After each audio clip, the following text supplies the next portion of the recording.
rendu de la 10e réunion du Conseil des ministres. La 10e réunion du Conseil des ministres du gouvernement de la République a été présidée par le Premier ministre chef du gouvernement, Jean-Michel Sama Lukonde Kyenge, ce vendredi 2 juillet 2021 par visioconférence. 4 points étaient inscrits à l'ordre du jour, à savoir la communication du Premier ministre chef du gouvernement, point d'information, approbation d'un relevé des décisions du Conseil des ministres, examen et adoption des dossiers. 1. De la communication du Premier ministre. Au démarrage de cette 10e réunion du Conseil des ministres, le Premier ministre chef du gouvernement a exhorté les membres de son équipe à rester concentrés sur le programme d'action du gouvernement dont les priorités majeures sont, au plan politique, il s'agit des efforts pour la restauration de l'autorité de l'État et le retour de la paix dans la partie est de notre pays, l'instauration d'un État de droit et le respect des droits humains, l'organisation d'un recensement général pour permettre aux Congolais de disposer d'une carte d'identité et enfin l'organisation des élections à bonne date. Au plan économique, il est question de la diversification de l'économie, de la maîtrise du cadre macroéconomique, de l'amélioration du climat des affaires et de la relance de la production, notamment par l'agriculture. Au plan de la reconstruction, la réhabilitation et la construction de routes, des ponts et autres édifices, la protection de l'environnement, de nos forêts. Au plan social, la poursuite du programme de gratuité de l'enseignement, pilier du quinquennat, et la couverture universelle de santé. Abordant le point relatif aux récents attentats terroristes survenus à Béni, le Premier ministre a particulièrement attiré l'attention du Conseil sur le changement des méthodes et les recours à des tactiques terroristes pour monter la peur dans la population. Cette attitude, en réaction à la pression de nos forces armées, pousse le gouvernement à accroître le soutien à nos forces armées et à nos services de renseignement pour poursuivre tous ces terroristes. Abordant le point sur la pandémie à Covid-19, à l'expiration du délai de 15 jours des mesures prises pour contrer la propagation de la Covid-19 à la suite de l'allocution du président de la République, le Premier ministre a informé le Conseil du renouvellement de toutes les 19 mesures de riposte annoncées au terme du Conseil des ministres du 18 juin 2021. Concluant son propos, le Premier ministre est revenu sur le point abordé au cours du Conseil des ministres précédent, relatif à la réduction de prix de billets de produits surgelés. Il a informé le Conseil de ses échanges avec la Fédération des entreprises du Congo. Il a réitéré la volonté du gouvernement d'améliorer le pouvoir d'achat des Congolais. Il a aussi tenu à rassurer que la Fédération des entreprises du Congo, FEC, reste une organisation partenaire du gouvernement. Au chapitre 2 du Conseil des ministres, relatif au point d'information, le vice-premier ministre, ministre de l'Intérieur, décentralisation et affaires coutumières, est revenu sur quelques faits saillants sur l'étendue du territoire national, parmi lesquels les réactions et commentaires consécutifs à la rencontre le 25 et le 26 juin 2021 dernier à Goma et à Gisenyi des présidents de la République, Félix-Antoine Tshisekedi Tshilombo et Paul Kagame, suivi de la signature des accords et conventions bilatérales entre les deux pays. Les réactions autour de l'opposition observée par la Fédération des entreprises du Congo à la démarche du gouvernement visant la baisse des prix de produits de grande consommation sur le marché, notamment les produits surgelés et les billets d'avion. La situation sécuritaire préoccupante dans les moyens et hauts plateaux de Minembwe, Fizi, Mwenga et Uvira. Il a aussi noté dans son propos la clôture de la session ordinaire de mars dans la plupart des assemblées provinciales. Toujours sur ces chapitres, son collègue de la Défense, dans son mot introductif, a porté à la connaissance des membres du Conseil que le constat favorable du chef de l'État et commandant suprême de forces armées de la République démocratique du Congo sur l'existence, il y a quelques années, des réseaux mafieux au sein de forces de défense et de sécurité, a été très apprécié par les gradés et les soldats de rang. Ainsi, il a décidé de la relance immédiate des procédures judiciaires à l'encontre de présumés détourneurs dont les dossiers sont pendants devant le cours et tribunaux militaires. Dans l'entretemps, la situation sécuritaire dans le Nord Kivu se complexifie par l'adoption d'un nouveau mode opératoire par les terroristes, à savoir l'usage d'engins explosifs artisanaux. Pour y arriver, les terroristes s'infiltrent à travers les espaces lacunaires où ils se font aider par des complices ou des supplétifs pour poser des bombes et décapiter des civils. Tout en renforçant la vigilance des forces armées et de sécurité, le gouvernement a réitéré l'appel du commandant suprême à la population de collaborer davantage avec l'armée et la police en dénonçant toute manœuvre ennemie, tout mouvement suspect et contribuer ainsi à la sécurisation plus accrue de la cité. Face à cette situation qui prévaut à Béni, les forces armées de la République démocratique du Congo ont pris et mettent en œuvre les dispositions suivantes. L'analyse des débris d'engins explosifs découverts à Béni afin d'en déterminer la composition chimique, le renforcement des mesures restrictives relatives à l'état de siège, la poursuite des opérations militaires en profondeur dans les zones rouges, ainsi que la réorganisation des unités déployées dans cette partie du territoire national. Au point 3, toujours sur ces chapitres relatifs aux points d'information, le ministre de la Santé, Hygiène et Prévention a fait le point de l'évolution de la pandémie à Covid-19. D'après les statistiques officielles qu'il a indiquées, le cumul des cas depuis le début de la pandémie en République démocratique du Congo en mars 2020 a franchi la barre de 41 241 cas confirmés dans 928 décès. Kinshasa demeure la plus touchée du pays, enregistrant 72,7% des cas, soit 29 970 sur le 41 241. Elle est suivie des provinces du Nord Kivu et du Haut-Katanga, qui dénombrent respectivement 3 234, soit 7,8%, et 2164 de cas, soit 5,2%. Pour prêcher par l'exemple, conformément à ce qui a été annoncé au Conseil précédent, le ministre de la Santé ainsi que la vice-ministre se sont fait vacciner cette semaine.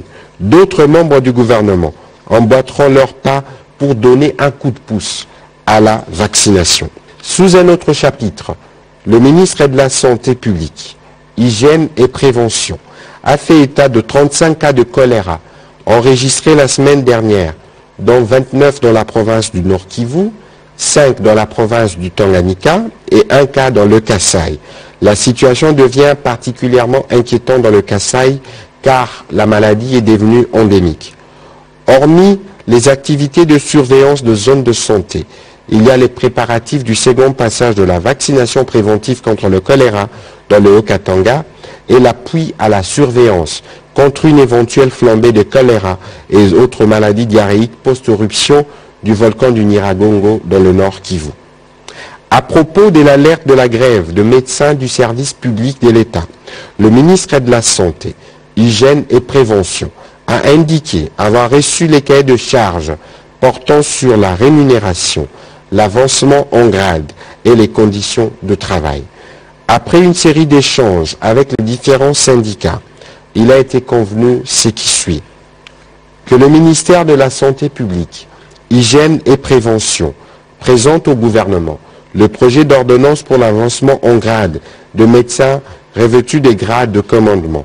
Que le médecin nouvelles unités NU bénéficiant de la prime de risque puisse être mécanisé. Que la commission interministérielle entre le ministère de la Santé, du Budget et de la fonction publique soit réhabilitée. Qu'un arrêté interministériel entre le ministre de la Santé et du Budget fixant les barèmes de la rémunération de médecins suivant l'article 27 du statut spécifique de médecin soit signé. Au point 4, toujours sur ces chapitres de points d'information. Intervenant dans ces cadres, le vice-premier ministre, ministre de la fonction publique, modernisation de l'administration et innovation du service public, a livré au Conseil des ministres des informations portant sur le point ci-après. 1. la maîtrise des effectifs et la masse salariale. 2. Le mouvement du personnel au sein de l'administration publique. 3. La modernisation de l'administration publique. 4. Les rajeunissements et la mise à la retraite. S'agissant de la maîtrise des effectifs, le vice-premier ministre, ministre de la fonction publique, a annoncé au Conseil que plusieurs cas litigieux ont été décelés dans les fichiers de référence de l'administration publique.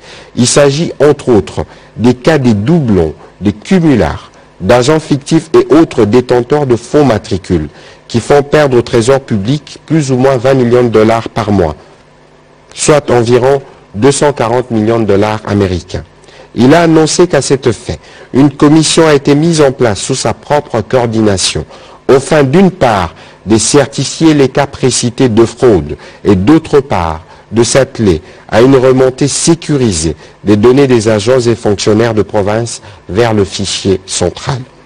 Toujours sur ces dossiers, ce qui va dans le sens de la rationalisation des dépenses publiques, le vice-premier ministre, ministre de la fonction publique, a reçu les encouragements du Conseil et les félicitations du Premier ministre, chef du gouvernement. À propos du mouvement du personnel, il a proposé de procéder à la mise à la retraite des secrétaires généraux éligibles avec éméritat, ainsi qu'à la mise en place et à l'affectation des secrétaires généraux, suivant les résultats du concours qui a été organisé à cette fin. Il a également recommandé au gouvernement d'amorcer les processus de la mise en place des organes de gouvernance de l'École nationale de l'administration, de la Caisse nationale de la sécurité sociale des agents publics, ainsi que de l'Observatoire de surveillance et des contrôles de l'éthique professionnelle. S'agissant de la mise à la retraite et du rajeunissement au sein de l'administration publique, le vice-premier ministre a mis un accent particulier sur la problématique de la rationalisation et de la mise à la retraite des agents publics des services d'État, afin de fluidifier le processus du rajeunissement des agents et cadres au sein de l'administration publique. Enfin, concernant le volet modernisation de l'administration publique, le Conseil a encouragé le vice-premier ministre, ministre de la fonction publique, modernisation de l'administration et innovation de services publics, de poursuivre le processus d'informatisation et de dématérialisation qui a été enclenché sous sa conduite au sein des administrations publiques. Il en est de même de la réhabilitation des bâtiments administratifs et de l'amélioration du cadre de travail des fonctionnaires de l'État. Le Conseil de ministres a approuvé les différentes mesures préconisées dans le processus de la maîtrise des effectifs présenté par le vice-premier ministre. Le Conseil l'a encouragé à poursuivre ses efforts. Toujours au chapitre de points d'information, prenant la parole, le ministre des Hydrocarbures a fait le point sur le risque d'explosion gazeuse sur le lac Kivu. Il en ressort que les concentrations en gaz carbonique dans le lac ont évolué de 40% en 2002 à 80% en 2004, particulièrement dans le golfe de Kabuno, rendant imminent et permanent les dangers de la survenance d'une explosion. La prévention du scénario catastrophe qui causera environ 1 million de morts en République démocratique du Congo et au Rwanda passe essentiellement par des solutions, l'exploitation du gaz et le dégazage. Pour ce faire, le gouvernement a recruté, conformément à la loi, des entreprises spécialisées qui pourront implémenter les solutions préconisées. L'opérationnalisation de la phase industrielle requiert un budget évalué à 5 millions d'euros. Le gouvernement s'est déjà engagé pour 20%. Si le projet est régulièrement inscrit au budget, les crédits alloués le seront dans le prochain mois pour que dans le trimestre qui suit, le travail des dégazages soit effectif. C'est ainsi que le ministre des Hydrocarbures a formulé plusieurs requêtes qui ont été prises en charge par le Conseil des ministres. Sur un autre chapitre, le ministre des Hydrocarbures a présenté au Conseil le rapport sur la mission officielle qu'il a effectuée respectivement dans les provinces du Kasaï oriental, du Kasaï central et du Haut-Katanga. Elle a porté essentiellement sur l'approvisionnement en produits pétroliers du Grand Kasaï et l'état des lieux de la chaîne d'approvisionnement du pays en produits pétroliers par la voie sud. Comme recommandation, il a préconisé la poursuite de la mission similaire dans la zone est du pays, Bunia, Goma, Bukavu, dès la semaine prochaine, afin de permettre l'implémentation urgente d'une procédure nationale unique du système d'approvisionnement en produits pétroliers sur l'ensemble du territoire national, conformément aux dispositions de la législation des hydrocarbures. Il y a également la mise en place de commissions ad hoc pour statuer sur les dysfonctionnements identifiés au sud et la résolution de la problématique de l'approvisionnement du Kasaï dans un bref délai, pour permettre le redécollage des activités économiques et agro-pastorales dans cette partie du pays. Le Conseil des ministres a adopté le rapport présenté ainsi que les mesures préconisées. Au point 3 du Conseil des ministres de ces jours, relatif à l'approbation d'un relevé des décisions du Conseil des ministres, le Conseil des ministres a adopté le relevé des décisions prises lors de sa 9e réunion tenue le vendredi 25 juin 2021. Au point 4, examen et adoption des dossiers. Nouvelle feuille de route de réforme gouvernementale sur la réforme du climat des affaires. Faisons suite aux recommandations du président de la République, formulées à l'occasion de la 8e réunion du Conseil des ministres qu'il a présidé depuis Bunia en Ituri, relative à l'amélioration du climat des affaires. Le ministre d'État, ministre du Plan, a présenté aux membres du gouvernement la nouvelle feuille de route des réformes gouvernementales sur l'amélioration du climat des affaires en République démocratique du Congo. Elle est issue de la retraite du groupe thématique des 57 experts sectoriels sur le climat des affaires qui a eu lieu du 19 au 24 avril 2021 à Kisantu dans le Congo central.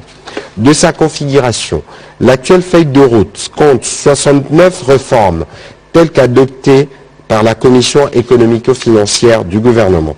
Il s'agit notamment, pour ce qui concerne la matrice de réforme Doing Business à court terme, 6 mois à l'année, 12 réformes. Matrice de réforme Doing Business à moyen et long terme, 23 réformes. Et matrice de réforme sur l'environnement général des affaires, 34 réformes, 17 recommandations et 5 mesures urgentes ont été proposées au gouvernement. Pour chacune de ces réformes phares inscrites, les indicateurs sont retenus. Après leur validation, elles seront transformées en assignations pour le ministre réformateur sous forme d'une matrice assortie d'un chronogramme précis pour une meilleure appropriation et un suivi adéquat de leur mise en œuvre. Ces assignations feront l'objet d'une revue périodique pour en évaluer l'exécution. En clair, le gouvernement entend lever les entraves aux investissements et au bon déroulement des affaires en République démocratique du Congo. Il a levé l'option de responsabiliser les ministres sectoriels pour le suivi, chacun en ce qui les concerne, des réformes sus-évoquées. Le Conseil des ministres a adopté cette nouvelle feuille de route des réformes gouvernementales sur l'amélioration du climat des affaires. Pour sa part, le ministre de l'enseignement primaire, secondaire et technique, faisant l'état de lieu de la mise en œuvre de la gratuité, a présenté au Conseil de gouvernement les principales difficultés ainsi que les principales difficultés rencontrées, ainsi que les avancées enregistrées à ce jour. Il a également soumis un état de besoin urgent identifié dans son secteur. Il s'agit respectivement de la mise à la retraite des enseignants, dont l'âge varie entre 65 et 105 ans, ainsi que la prise en charge de nouvelles unités, l'acquisition de matériel didactique pour la passation des épreuves certificatives d'écoles d'enseignement spécial. Ces besoins seront couverts par le gouvernement et ses partenaires du secteur de l'éducation. Il a sollicité en sus la prise en charge par le gouvernement du paiement de la prime de brousse aux enseignants des territoires non bénéficiaires des indemnités des transports et de logement, du paiement du deuxième palier de la mise en œuvre de la gratuité, consistant à l'ajout de 100 000 francs congolais à chaque enseignant, de la gestion des écoles d'application et des écoles spéciales à travers le paiement de la prise en charge des enseignants et les paiements de frais de fonctionnement. Un long débat s'en est suivi, notamment pour assurer une meilleure préparation de la rentrée scolaire prochaine.